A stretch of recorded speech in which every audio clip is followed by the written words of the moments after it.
dagaalkii markii uu dhacay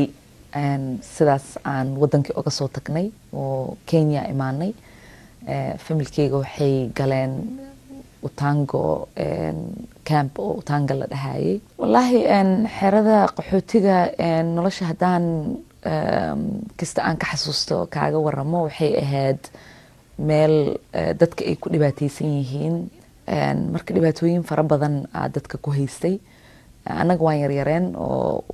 waxaan dareensaneen in waxbarashadeeni iyo noloshii aan rabnay oo aan rajada u lahayn cariiri ay naga galayso siyaasadda horta ani weligay waxaan u arki jiray in ay tahay wax oo isbedel loo isticmaalo communitygaaga markaad u raadinaysid isbedel siyaasadda in ay noqon karto jidkii loo mari lahaa marka anaga meesha aan ku noolnahay waxaan dareemay in isbedel badan aan u baahannahay siyaasadana ay noo fududeynayso haddii aan galno in isbedel weyn aan dadkeena usoo dhicin. With large numbers of Somali refugees coming into your state. Trump